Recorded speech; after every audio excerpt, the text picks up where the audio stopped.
রাধে রাধে বন্ধুরা, কেমন আছো সবাই? আশা করি সকলেই ভালো আছো। আমি আবার একটি রান্না নিয়ে আপনাদের কাছে চলে এসেছি। দেখুন, এই যে উচ্ছা আর কুমড়াটা আমি ভাজা করবো একসাথে। তো উচ্ছা কুমড়া ভাজাটা করার জন্য আমি এখানে উচ্ছায় নুন আর হলুদটা দিয়ে দিয়েছি। এটা আমি মাখিয়ে নিচ্ছি। তো এটা নুন হলুদ মাখানো হয়ে গেছে। এবার আমি এর মধ্যে একটা হলুদ দিই না, আমি শুধু নুন দিয়ে এটা মাখিয়ে নিচ্ছি। তো এটা নুন মাখানো হয়ে গেছে।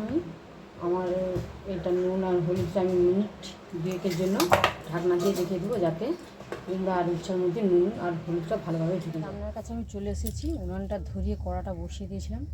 কড়ার মধ্যে আমি ফোড়নে দিচ্ছি একটা শুকনো লঙ্কা কেটে দিয়েছি, আর এখানে দিয়ে দিচ্ছি একটু সরষা ফোড়ন। তো সরষা আর লঙ্কাটা আমি প্রথমে একটু রুখা করে নেড়ে নিচ্ছি। সরষাটা ভাজা হয়ে সুন্দর গন্ধ বেরিয়েছে। এবার আমি একটু সাদা তেল দিয়ে দিচ্ছি এখানে। তো এবার আমি দিয়ে দিচ্ছি নুন হলুদ মাখানো উচ্ছাটা।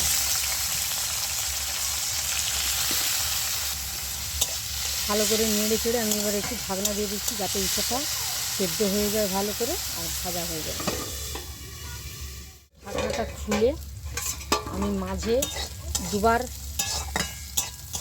নেড়ে দিয়েছিলাম, তখন দেখানো হয়নি। তো এবারে উচ্ছাটা আমার ভাজা হয়ে গেছে। এইবার আমি কুমড়াটা দিয়ে দিচ্ছি এর মধ্যে।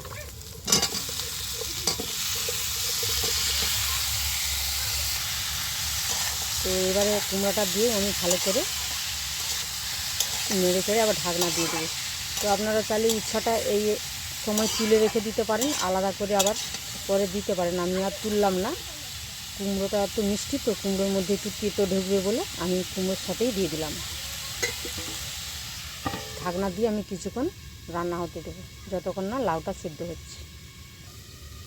তো ঢাকনাটা খুলে আমি আবার একটু নেড়ে চেড়ে দিচ্ছি।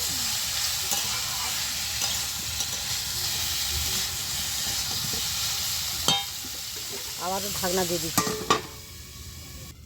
ঢাকনাটা খুলে মাঝে আমি একবার নেড়ে দিয়েছিলাম, তো আবার আমি খুলে নেড়ে চেড়ে দিচ্ছি। কুমড়োটা আমার প্রায় সেদ্ধ হয়ে গেছে।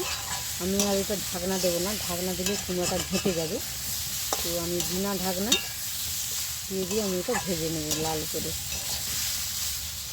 তো কুমড়া আর উচ্ছাটা ভাজা আমার রেডি হয়ে গেছে। আমি এবারে নামিয়ে নিচ্ছি এটা। তো নামিয়ে নিয়েছি কুমড়া ভাজাটা। এবার আমি গরম ভাতের সঙ্গে পরিবেশন করব। তো এরকম মিষ্টি কুমড়া যদি আপনাদের খেতে না ইচ্ছা করে, এরকম উচ্ছা দিয়ে আপনারা কুমড়াটা ভেজে খেয়ে দেখবেন, আর কেমন লাগে আমাকে অবশ্যই কমেন্ট করে জানাবেন। আর আমার রান্নাটা যদি ভালো লাগে, চ্যানেলটা সাবস্ক্রাইব করে পাশে থাকবেন।